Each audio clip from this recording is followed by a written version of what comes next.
Hey y'all, welcome back to my channel. It's your girl Lena Emily, and we are back with another wet banger video.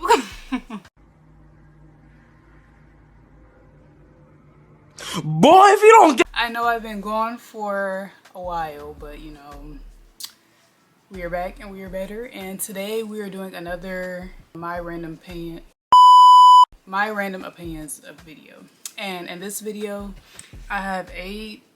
I don't remember if that's how many I had in the first one, so I guess you could say like this is a part 2, like continuation type or something. I don't know, but yeah, I just wanted to do another one, you know, to bring it back with this some familiar type content or whatever.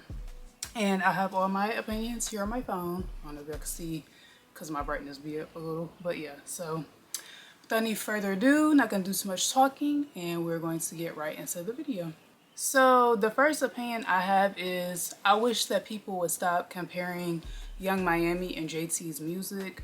And for those of you who may not be familiar with them, they are a rap duo. They were formerly known as the City Girls, but now they aren't together anymore. They kind of like both went their separate ways. And yeah, I just noticed that like ever since they broke up, JT, I feel like since when they were a duo, since she was always the more lyrical one, and she is the one who, when they both first started, wanted to originally rap. She the one who asked Young Miami to kind of do it with her because they were close. I feel like people always want to say she's a better rapper, which her music is good, I'm not gonna lie, but I just feel like people don't give Young Miami any credit. And granted, I feel like her songs she has put out on her own are like kind of more, not like comedic, but they are funny. Because in her lyrics, she kind of just be saying anything, like she's not the more lyrical one of the two. But I feel like when it comes down to it, especially them two just as people, Young Miami, she do have a very likable personality, hence her podcast, things like that. Yeah, and I just feel like they always be like holding JT on this pedestal. Like I said, not that she isn't a good writer, not a good artist, not a good, like that her music isn't good or anything like that. And I just feel like with Carisha's current predicament, we should just let her do her own music. Obviously, she does have her own fan base just as JT is building hers up. They both, you know, still have their own separately, like people who rock with one more a little than the other. So I just feel like she makes music for the people who are gonna listen to it, support her, blah blah blah. Same with JT. We should just let them both just be in their own lanes, do what they need to do, all that. Like, I don't get why people are always comparing them. My next opinion is I feel like Saweetie, she gets a lot of unnecessary hate for her music. No shade, but looking at the current state of rap really as a whole, I'm not even gonna say female rap specifically, but just rap altogether, when it comes to the topics that are talked about in the music, looking at everybody else and what they're doing, but then the fact that y'all just always like to clown her. If you don't like her music, you don't like her music. But I just feel like constantly saying her or constantly clowning her or constantly, like, you know, maybe talking about how many sales she has gotten or things like that and comparing it to other people around her who are rappers as well. What's the point? People who are going to listen to it are going to listen to it because, again, just like with how I was saying with Carisha, she has her own fan base. She has her supporters and people who are going to support her and stream that. And they always want to say, like, I'll be seeing this a lot in her comments, like she make music that you hear in Forever 21, she make elevator music, things like that. And I just feel like, to be honest, when I walk into Forever 21, I hear a lot of y'all faves playing over that speaker. But y'all be clowning. I never heard Saweetie in the Forever 21. And If we just want to wake it up. But I be hearing a lot of y'all faves. And granted, they do play more pop music, I'll say, from time to time. But sometimes when they play like little rap songs in there, that'd be y'all faves. It'd never be her. And her being able to rap, or sometimes like she'll sing a little bit or something, you know, like over a more poppy beat or something like that. To me, that's giving versatility. A lot of y'all faves can't even do that because when they be singing, they be having to auto-tune it up or tweak it and stuff so it actually sounds good. But when she be doing all songs, you can tell that's just coming from her straight like that. So yeah, not too much on Saweetie. My next opinion, and this one is a little random, I just kind of threw it in there, but I feel as though Chick-fil-A is like the best fast food, and you know, we're just gonna leave it at that. I know a lot of people be saying it is kind of overhyped, and I mean, I can see that, but I just feel like, I don't know, their stuff is just really good when it comes to, back when I used to eat chicken more, their nuggets, all that stuff is fire, their sandwiches, you know. Now I be getting like their salads, their french fries be hitting, ice cream, cookies, their teas, all that for you.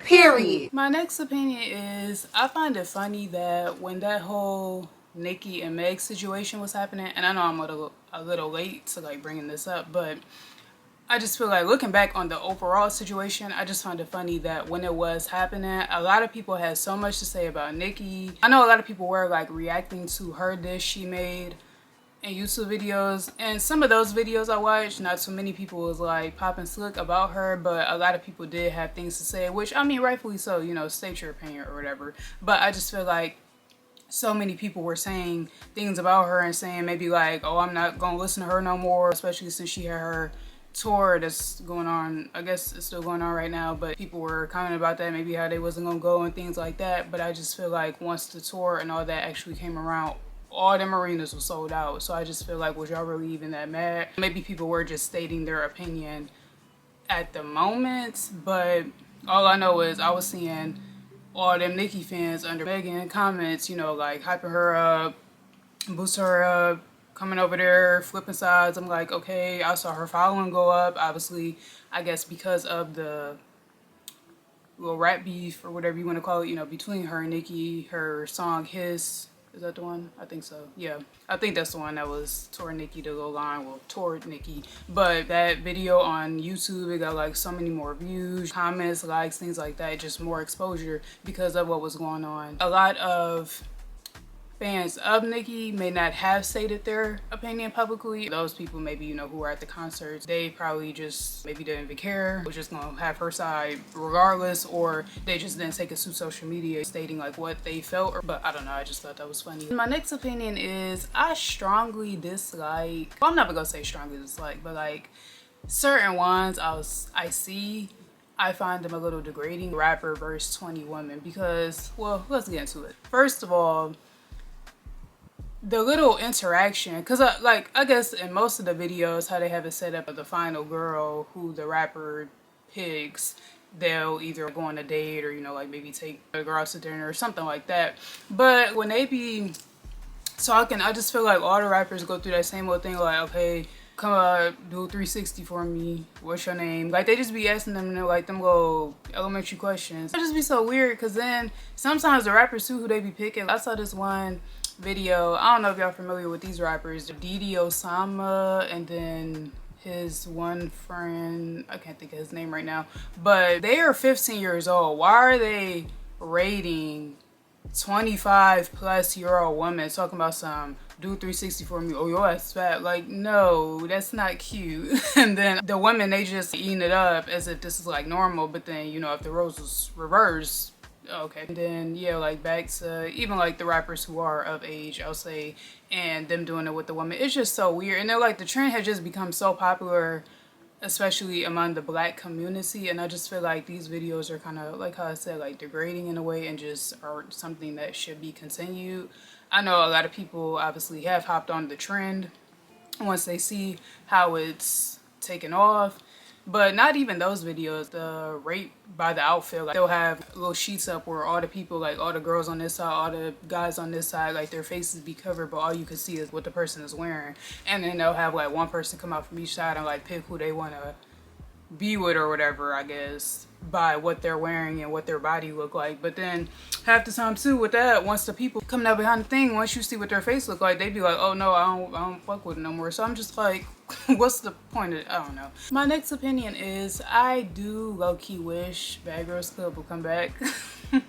And I know like after they made the 17th season, they were talking about potentially doing a 18th season, but I guess that didn't, well, obviously it didn't happen. And then toward them last few seasons, because of things that they did allow to go on, a lot of those girls sued Oxygen or Bad Girls Club. So I think that's kind of why they didn't have an 18th season as well. And then, well, I don't know how many of y'all have seen the 17th season of the show, but that was like filmed in a whole warehouse. So, you know, obviously the budget was decreasing. But yeah, I do wish the show sometimes would come back. I know Natalie and all them have like the whole little baddies thing going on right now, but to me, sometimes it'd be entertaining, especially like for the fights and things like that.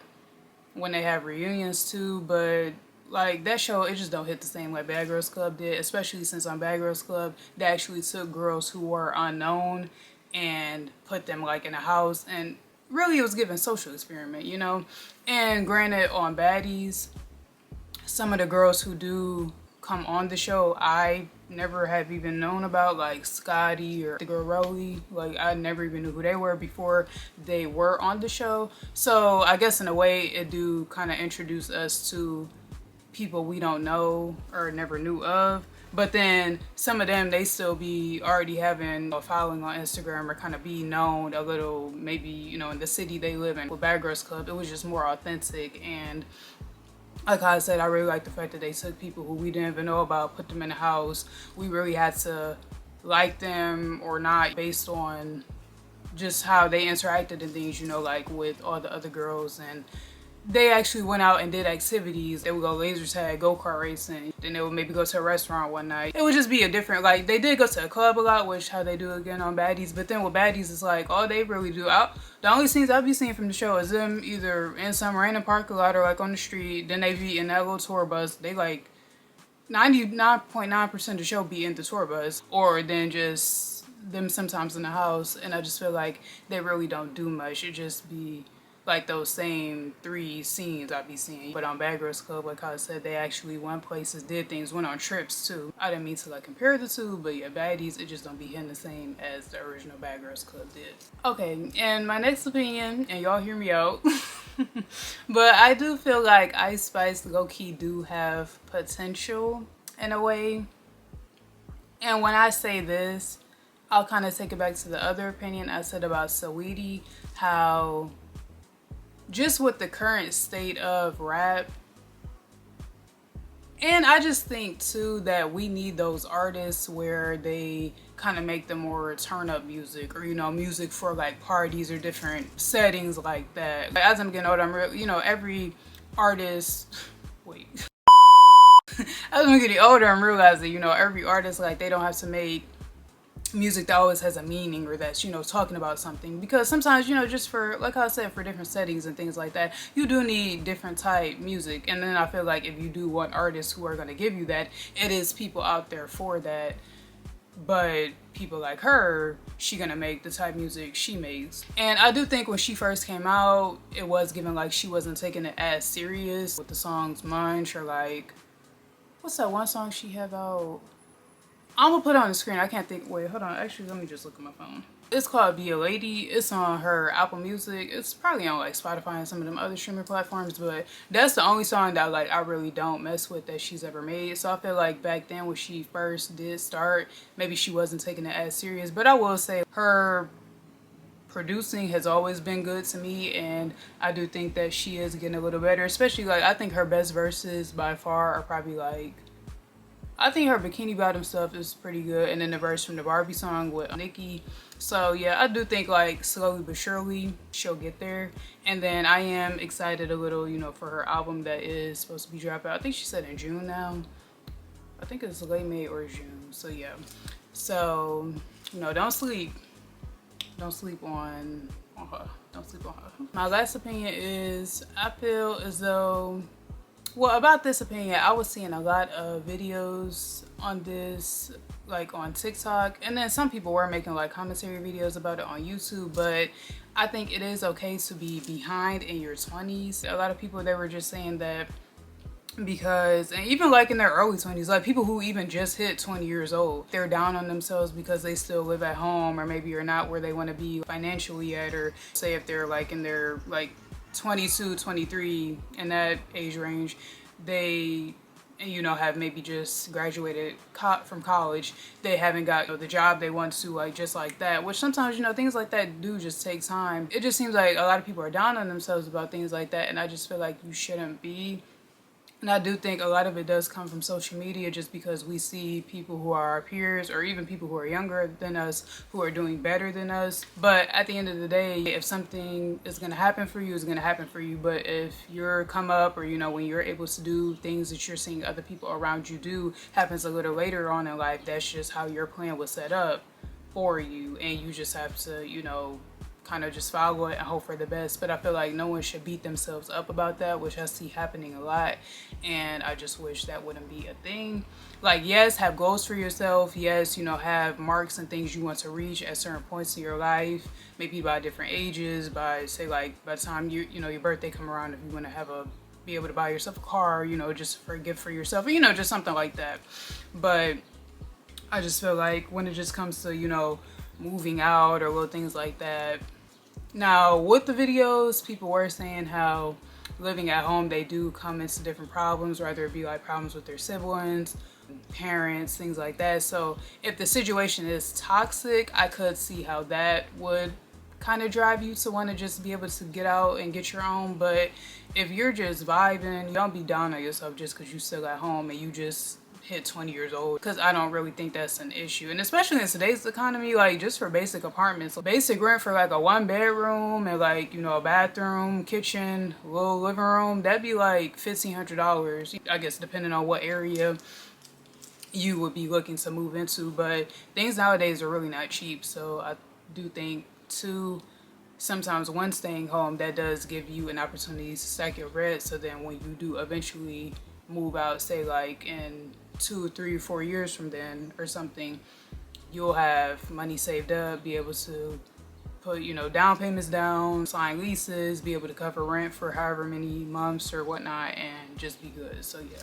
But y'all, that concludes my video. I hope y'all enjoyed. Don't forget to like, comment, and subscribe, and turn those notifications on so y'all will be notified when I post more content. And yeah, see y'all in the next video.